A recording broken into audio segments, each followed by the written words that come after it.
Bien, mis queridos, quiero invitarles a buscar, por favor, en sus Biblias para que me acompañen en el Evangelio de Mateo, en el capítulo 16. Vamos a mirar juntos la palabra del Señor en el Evangelio de Mateo. Abre tu Biblia, por favor, allá en el capítulo 16 y vamos a compartir juntos de la palabra del Señor y vamos a mirar ¿qué nos tiene el Señor para compartirnos en el día de hoy?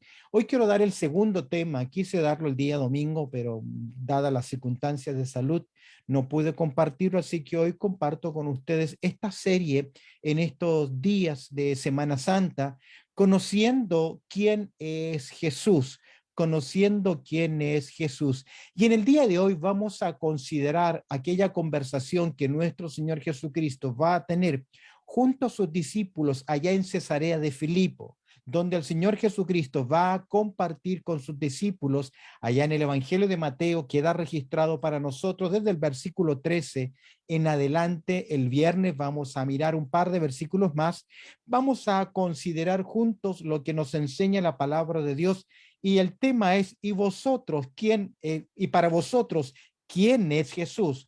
Jesús va a hacer una interesante pregunta a los discípulos. Y recuerdo en mis años de estudiante, un año específicamente, cuando caminaba allá en Buenos Aires, en el sector de Villa del Parque, me inventé una encuesta para presentar el Evangelio y romper el hielo.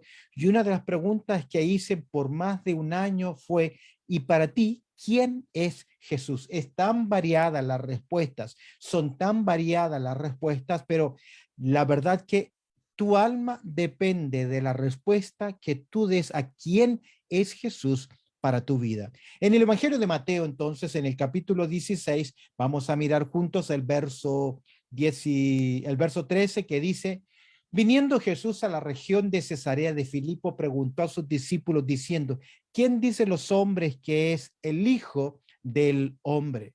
Verso 14, ellos dijeron, uno Juan el Bautista, otros Elías, otros Jeremías o alguno de los profetas. Mira el verso 15. Él les dijo, ¿y vosotros quién decís que soy yo? Interesantemente, Pedro va a dar la siguiente respuesta. Respondiendo Simón, Pedro dijo, casi como un impulso, pero sabemos que es guiado por el Espíritu Santo. Él va a decir, tú eres el Cristo, el Hijo del Dios viviente. De esta forma, nuestro Señor Jesucristo va a preguntar a sus discípulos, viniendo a la región de Cesarea de Filipo. Cuando miramos nosotros la región de Cesarea de Filipo, tenemos que ubicarnos que estamos a unos 40 kilómetros al norte del mar de Galilea y a unos 8 kilómetros del Jordán. Estamos en un punto culminante en la vida de nuestro Señor Jesucristo. Jesús comienza a fijar su rostro hacia Jerusalén. Él comienza a encaminarse para el propósito principal que él había venido a esta tierra. Recuerdas que Jesús nos dijo que él vino a buscar y salvar lo que se había perdido. Jesús va a hacer una pregunta directamente a sus discípulos. A modo de preparación, pregunta a sus discípulos, ¿quién dice los hombres que es el Hijo del Hombre? Como preguntando cuál es la opinión pública, qué es lo que la gente dice acerca de mí. Llevamos cerca de 3 años de ministerio de nuestro Señor Jesucristo. Ya es conocido Jesús por sus milagros, ya es conocido Jesús por sus enseñanzas, es conocido también por el conflicto que tiene con los líderes religiosos. Y a pesar de que Jesucristo, a través de sus señales, a través de sus milagros, a través de sus declaraciones, va demostrando que Él es el personaje de la profecía. En otras palabras, que Él es el anunciado, el deseado, Él es el profeta de Dios, Él es el Rey de Reyes, Él es el Mesías, Él es el siervo de Jehová. A los suyos vino y los suyos no le recibieron. Interesantemente, años después en Romanos, allá en el capítulo 11, verso 25, el apóstol Pablo nos explicaría qué fue lo que le ocurrió a la nación de Israel. En Romanos, si tú lo miras allá en capítulo 11, verso 25, verás que lo que ocurrió con la nación de Israel fue endurecimiento en parte, no pudieron ver con sus ojos. ¿Quién dice a los hombres que es el Hijo del Hombre? ¿Cuál es la respuesta de la opinión pública? Ellos le dijeron, observa cuál es la opinión pública. Ellos le dijeron, unos Elías, uno Juan que ha resucitado, otros Elías, el profeta, porque era anunciado que vendría antes del siervo de Jehová, antes de Jehová de los ejércitos, Dios enviaría a su Elías. Otros dijeron que era Jeremías. Había una tradición, especialmente está en el libro de los Macabeos, donde se creía que Jeremías volvería a aparecer para traer los rollos de la palabra de Dios, o alguno de los profetas, algún profeta que había resucitado. Son variadas las opiniones acerca de Jesús. Es lo mismo que en el día de hoy. Me llama la atención que los discípulos omiten cuál es el comentario de los líderes religiosos acerca de Jesús. En Mateo capítulo 10, verso 25, ellos llamaron a Jesús que venía o que procedía de Belcebú. En otras palabras, era el príncipe de los demonios. Ellos omiten, o Mateo omite este comentario de los líderes religiosos, pero es vital, es tan importante para ti, es tan importante para aquella persona que llega a una iglesia, que dice realmente reconocer a Cristo como su Salvador personal, que tengas claridad en cuál es tu opinión, qué es tu convicción acerca de la persona de Cristo Jesús. Luego Jesús va a llevar la pregunta a un terreno personal. Y él les dijo, verso 15 de Mateo capítulo 16, y vosotros, ¿quién decís que soy yo? ¿Quién es para ti Jesús?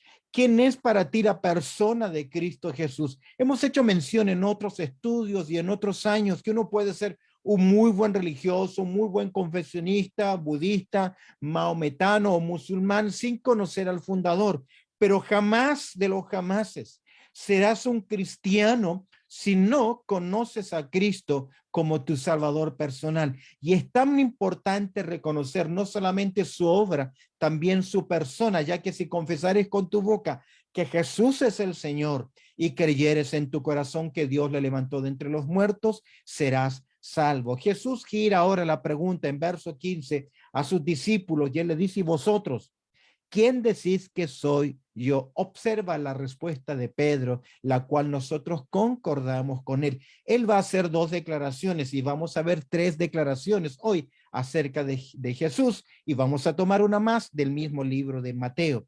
Respondiendo, Simón Pedro dijo, tú eres el Cristo, el Hijo del Dios viviente. Entonces, con esto en mente, y vosotros, ¿quién decís que soy yo? Permíteme hacer mención de tres declaraciones, tres afirmaciones con respecto a la persona de Cristo Jesús. La primera de ellas tiene que ver con Jesucristo, tal como Pedro lo reconoce. Pedro dice, tú eres el Cristo. Tú eres el Cristo en verso 16. Cuando hablamos de Cristo, hablamos de la expresión del Mesías. Tú eres el Cristo, tú eres el ungido, tú eres el Mesías. Es interesante si tú miras tu Biblia en Salmos capítulo 2, versículo 1 y 2, Dios habla de su ungido, Dios habla de su hijo, Dios habla de su Mesías. Ahora es interesante que al mirar el concepto del ungido, del Mashaya, del ungido en el Antiguo Testamento, siempre guarda relación con tres oficios, y estos tres oficios en el pasado son exactamente los oficios que realiza nuestro Señor Jesucristo. En la antigüedad fueron ungidos los reyes, fueron ungidos los sacerdotes, fueron ungidos los profetas, y es importante reconocer que cuando se llama Jesucristo el Mesías, el ungido, se está hablando de Cristo como sacerdote, se está hablando de Cristo como profeta y se está hablando de Cristo como el rey. El primer aspecto del concepto del Cristo, el ungido, tiene que ver con Jesucristo como el profeta. Me encanta Hebreos capítulo 1, versículo 1 y 2, porque en Hebreos, allá en el capítulo 1, el escritor a los hebreos nos dice algo interesante acerca de la persona de Cristo Jesús. En Hebreos capítulo 1, verso 1, no lo tengo acá en pantalla para que lo puedas ver. El escritor a los hebreos dice que Dios, habiendo hablado muchas veces y de muchas maneras en otros tiempos a los padres por los profetas, luego el versículo 2 dice lo siguiente: en estos postreros días, y entiéndase postreros días en el Nuevo Testamento, desde la aparición de Cristo en adelante, no necesariamente habla de los tiempos finales o los últimos tiempos. En las Escrituras, el término postreros días guarda siempre relación desde la aparición de Cristo en adelante. Y podemos observar ese cambio en la comunicación de Dios. Dios habló en el pasado a través de profetas muchas veces y de muchas maneras, sueños, visiones, revelaciones, éxtasis. Al aparecer, al emerger, al encarnarse el Hijo de Dios, Jesucristo, él viene como un profeta. ¿Y quién era un profeta? Aquel que recibía el mensaje del corazón de Dios y lo traía al corazón de los hombres. Y Jesucristo es el portavoz de Dios, es el revelador de Dios, es el comunicador de Dios. ¿Recuerdas que Juan capítulo 1, verso 18 dice: a Dios nadie le vio jamás, pero su Hijo Jesucristo, el unigénito, él le ha dado a conocer? Y el escritor a los hebreos nos dice: en estos postreros días nos ha hablado por Hijo, el Hijo, en a quien constituyó heredero de todo y por quien asimismo hizo el universo. Es interesante que en la antigüedad Moisés anunció que Dios levantaría un profeta en medio de la nación de Israel. En Deuteronomio capítulo 18, verso 15, Moisés escribió: profeta de en medio de ti, de tus hermanos como yo, te levantará Jehová tu Dios, a él oiréis. Y se cumple en la persona de Cristo Jesús. Es interesante que después de que Jesús enseñó, la gente le reconoció como profeta, profeta de en medio de ti, de tus hermanos. Y vemos acá que la gente decía: ¿quién es este que habla con esta autoridad? Y le buscaban porque encontraban en él enseñanza. Fue llamado Jesús Rabí, que significa maestro, maestro no de materias seculares, sino maestro porque enseñaba la verdad, la ley de Dios. Moisés habló de él, la gente le reconoció como profeta, fue llamado rabí y Jesús declaró ser profeta. Es interesante en Mateo capítulo 13, el verso 57, donde Jesús dice que no hay profeta sin honra en su tierra, hablando de su propia persona. Y dice: y se escandalizaban de él, pero Jesús les dijo: no hay profeta sino, sin honra, sino en su propia tierra, en su casa, porque fue precisamente en Nazaret donde van rechazando el ministerio de enseñanza de nuestro Señor Jesucristo.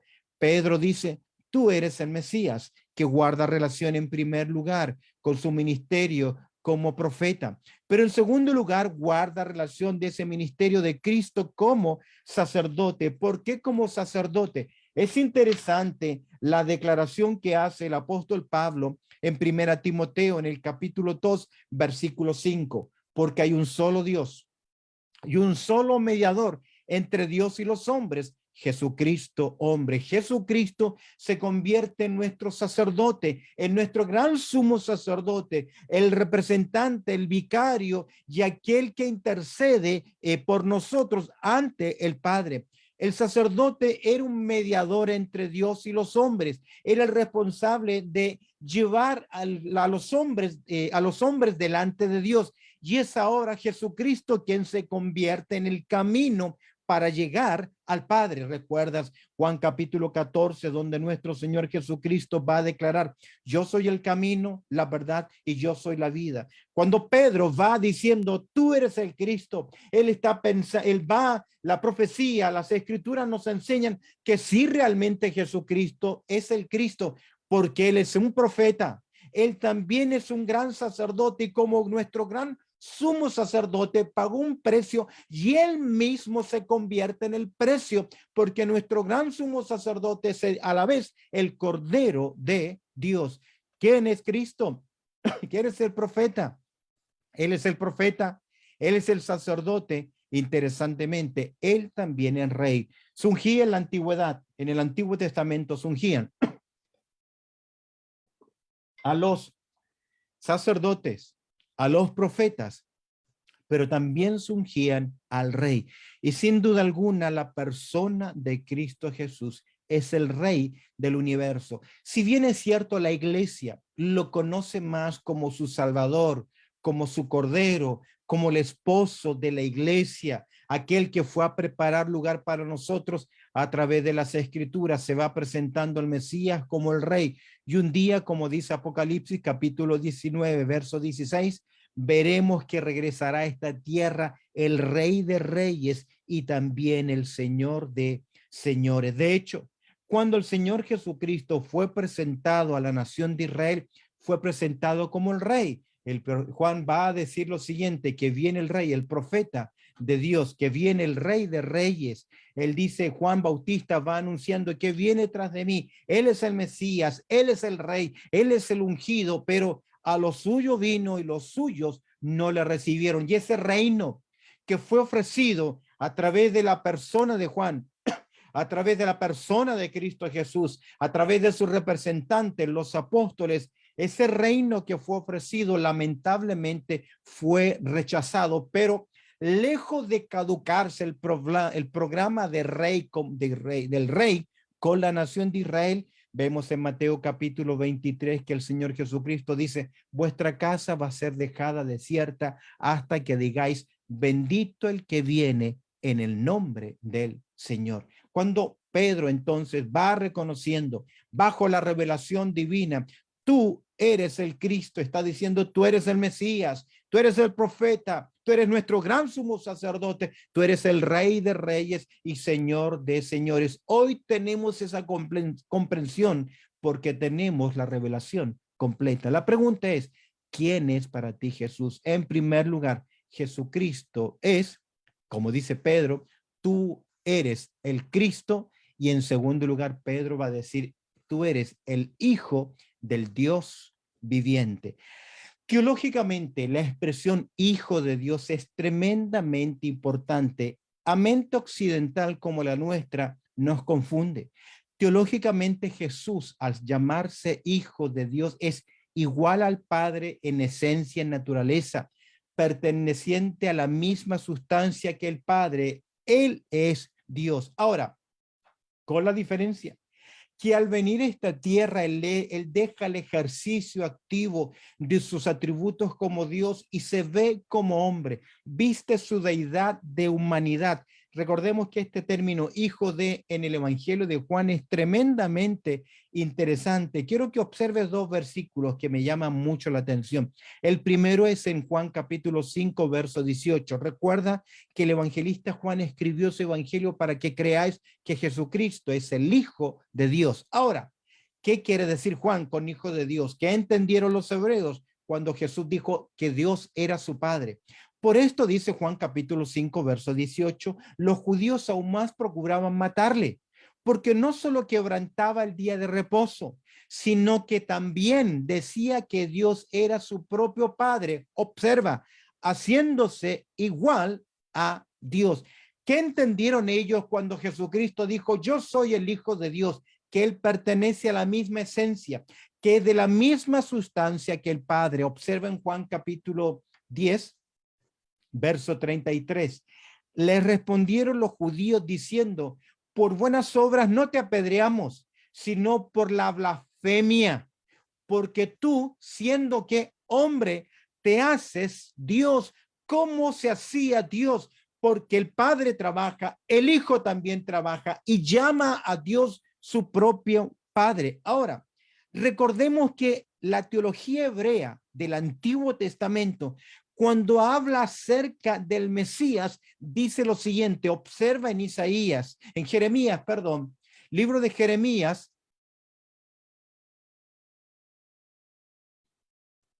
Mira conmigo el libro de Jeremías, allá en el capítulo 23, observa conmigo el versículo 5, libro de Jeremías, allá en el capítulo 23, verso 5, dice, he aquí, vienen días, dice Jehová, en que levantaré a David, renuevo justo y reinará como rey, el cual será dichoso y hará juicio y justicia en la tierra. Los hebreos conocían esta verdad. Ellos conocían esta verdad. Observa conmigo ahora el verso siguiente. No simplemente Jeremías capítulo 23, verso 5. Observa ahora el versículo 6. En sus días será salvo Judá e Israel habitará confiado, y este será su nombre con el cual llamarán Jehová justicia nuestra. Qué interesante que vemos acá esta declaración, que vemos que el Mesías, que Dios va a levantar un renuevo a la nación de Israel. Este renuevo sería ¿quién? El Mesías. Y llamarían al Mesías como Jehová, justicia nuestra. Qué interesante que es ver cómo llamarían a la persona de Cristo Jesús. Es por eso que Isaías, lo vemos allá en el capítulo 9, verso 6, y llamará su nombre admirable, consejero, ¿qué más? Dios fuerte, ¿qué más? Padre eterno, ¿qué más? Príncipe de paz. ¿Por qué sería llamado así? Porque Él es el Mesías. Él es el Hijo de Dios. Él es el Mesías. Él es el Rey de Reyes. Así que vemos ahí esta interesante declaración acerca de la persona de Cristo Jesús. Veamos ahora en tercer lugar, para cerrar nuestro tema, acerca de quién es Jesús. ¿Quién es Jesús, Pedro? ¿Quién es Jesús? Él es el Cristo. ¿Qué más? Él es el Hijo del Dios viviente. Al ser Hijo del Dios viviente, está diciendo que Él es el Mesías, que Él es Dios, que Él es del Dios eterno. Y en tercer lugar, y lo vamos a tomar de la misma pregunta que hace nuestro Señor Jesucristo allá en el capítulo de Mateo, capítulo 16, versículo 13. Jesucristo pregunta, viniendo Jesús a la región de Cesarea de Filipo, ¿viniendo quién? Jesús. Vemos acá tres aspectos entonces de la persona. Jesús pregunta, ¿quién dicen que es? El Hijo del Hombre. Me falta mencionar el Hijo del Hombre, lo veremos en otro estudio, pero la respuesta es el Cristo, el Hijo del Dios viviente, Jesús, el Salvador del mundo. Este título nos hace recordar las palabras que recibió José en el momento en que él quería dejar a María secretamente. ¿Recuerdas ahí el capítulo 1 de Mateo, el verso 21, cuando el ángel le habla en sueño y le dice a José, no temas, no dejes a María tu mujer, porque lo que ella es, está obrado del Espíritu Santo es, y dice, y dará a luz un hijo y llamará su nombre Jesús, porque él salvará a su pueblo de sus pecados.